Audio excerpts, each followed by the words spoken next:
자산 빵원이 낫지 빚은 안 좋은 거 아닌가요? 최대한 은행에 안 빌리고 버는 돈을 아끼면서 사는 게 부자 되는 길 아닌가요? 복권만 당첨되면 그래도 사는 게 좀 나아질 것 같은데 뉴스에서 나오는 파산하는 일 같은 건 남일이에요. 저는 복권 당첨되면 일단 빚부터 갚고 여러분, 돈이 많은 두 명의 부자가 있습니다. 두 명 중에 한 명은 갑작스럽게 로또 1등에 당첨된 사람, 또 한 명은 차곡차곡 배틀을 휘둘러서 돈을 모아온 사람. 이 중에 진짜 부자는 누구일까요? 그리고 왜 똑같은 돈이 많이 있어도 한 명은 행복하고 또 한 명은 불행한 걸까요? 만약 지금 여러분이 월급 300만 원도 제대로 다루지 못하는 사람이라면 1억 천금이 들어와도 돈은 아이스크림처럼 금방 녹아서 없어질 거라고 합니다. 저도 불과 작년까지만 해도 그냥 출퇴근하고 내 분야에서 최고가 되는 일, 그리고 매일 월급이 나올 거라는 거, 이게 그냥 영원할 거라 생각을 했거든요. 하지만 돈에도 신기한 에너지가 있다고 합니다. 그리고 사람들 각자의 적합한 최적의 온도는 다 달라서 너무 뜨거우면 화상을 입고 그렇다고 너무 에너지가 차가우면 불편하다고 합니다. 이 신비로운 돈에 대해 너무너무 자세하게 잘 소개되어 있는 유명한 책 부자의 그릇을 오늘 소개해 드리려고 하는데요. 저는 EBS 자본주의에서 한번 띵 맞고 이번에 이즈미 마사토시의 부자의 그릇 책을 보고 또 돈에 대한 무지함을 한 번 더 느끼고 큰 반성을 했거든요. 여러분들도 오늘 영상으로 돈에 대해 한 번 더 생각을 해보시고 혹시라도 최근에 내가 일이 이상하게 잘 풀리는데? 라는 생각을 하신다면 꼭 한번 주변도 같이 살펴보시길 바라겠습니다. 그럼 지금부터 이 신비로운 돈에 대한 이야기를 책과 함께 시작해 보도록 할게요. 첫 번째, 돈은 그 사람을 비추는 거울입니다. 내가 돈을 어떻게 앞으로 쓰냐가 아니라 지금까지 어떻게 썼는지가 중요합니다. 저번에 카네기에서도 신용, 성실함에 대한 중요성을 말씀을 드렸었는데요. 과거에 내가 어떤 계획을 세워서 실행하고 결과를 냈느냐에 따라 이 돈그릇이 달라진다고 합니다. 쉽게 설명을 드리면 예시로 복권에 당첨이 되더라도 당장 돈이 수중에 많아졌으니 평생 꿈꾸던 호화로운 생활을 할 수 있겠지만 그 느낌은 한순간에 없어진다고 해요. 사람마다 각자 자신이 다를 수 있는 돈의 크기가 있는데 이 크기를 초과해서 돈이 들어오면 한 푼도 없을 때처럼 여유가 없어지고 정상적인 판단을 못하게 된다고 합니다. 결국 돈에 휘둘리게 되고 불행을 초래한다고 해요. 이처럼 내가 과거에 어떻게 돈을 썼는지, 그리고 어떻게 계획을 세워서 실행하고 지금까지 결과를 냈는지가 정말 중요합니다. 그래서 돈그릇이 뭔가요?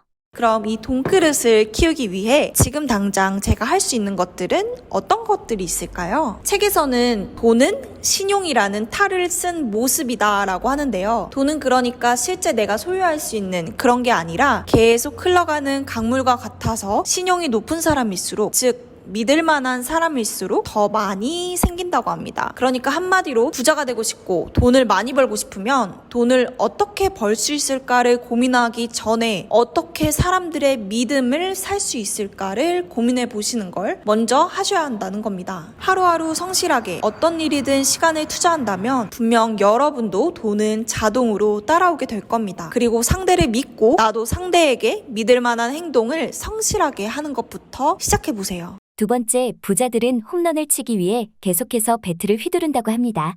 안타를 여러 번 치는 연습을 하면 결국 홈런을 치게 된다고 하죠. 부자가 되고 싶으면 실패를 해도 계속 시도하고 도전을 두려워하면 절대 안 된다고 합니다. 실패는 진짜 패배가 아니라 돈을 다루는 능력을 키우는 하나의 관문이라고 생각하면 좋을 것 같아요. 배트를 많이 날리되 항상 신중하게 주위를 살피면서 시도하고 도전해야 합니다. 이 경험들이 쌓이면 결국 홈런을 치는 방법들을 익히게 되고 행운과 시기 적절하게 맞닿으면 결국 홈런을 날리는 날이 온다고 해요. 부자가 진짜 두려워하는 건 돈을 잃는 것이 아니라 늘지 않는 것이다 라고 합니다. 아까도 말씀드렸지만 1억만금을 노리면 한순간 느낌은 되게 좋을 수 있지만 머지않아 절망에 빠진다고 해요. 실패도 해보고 요행을 바라지 말고 탄탄하게 쌓아 올리는 게 정말 중요할 것 같습니다. 여기서 꼭 아셔야 할 건 배트를 휘둘렀는데 처음부터 내가 생각한 것 이상으로 너무 너무 잘 되었을 때 주의하셔야 합니다. 이럴 때 항상 조심해야 되는 게 운이 좋게 잘 풀릴 때 항상 시야가 좁아진다고 해요. 시야가 좁아지면 이건 나 때문에 잘 된 거잖아. 내지는 이대로 그냥 쭉 확장하면 무조건 성공할 거야 하며 주위를 둘러보지 않는다는 거. 한번 운 좋게 성공하면 어라? 이게 되네? 이러면서 냅다 도전하고 판단에 확신하며 계속 대담하게 그냥 도전만 하는 경우를 말하는 건데요. 이럴 때 정말 주의를 하셔야 합니다. 신중한 건 좋은데 배트 휘두르는 건 계속 하라면서요. 계속해서 배트를 휘두르는 건 좋지만 착실하게 계속 안타를 쳐보고 실패도 해봐야 한다고 합니다. 실패해도 좋으니 보수익을 바라는 투자나 희망회로만 돌리면 안 된다는 말이에요. 돈 때문에 저지르는 실수 중 90%는 잘못된 타이밍에 선택으로 일어난다는 사실을 망각하시면 안 됩니다. 선택을 하기 전에 신중하게 경우의 수 4가지 이상을 고려해보고 배트를 휘둘러야 한다는 거 명심하세요. 이럴 때 제가 가장 할 수 있는 최상의 방법은 책을 많이 읽는 것도 좋지만 선택하기 전에 신중하게 경우의 수 4가지 이상을 고려를 해보고 배트를 휘두르시면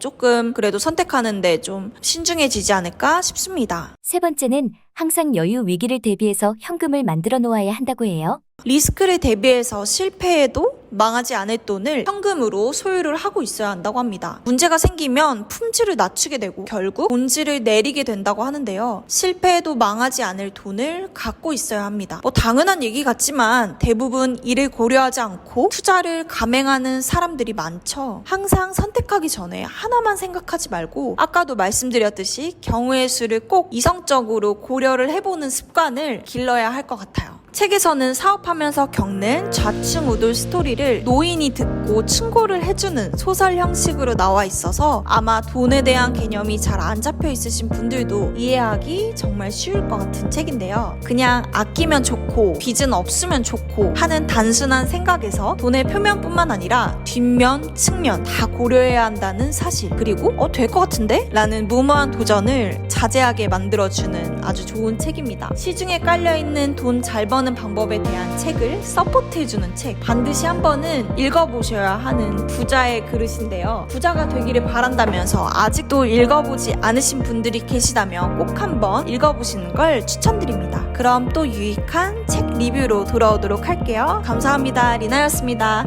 구독과 좋아요 잊지 마세요. 안녕.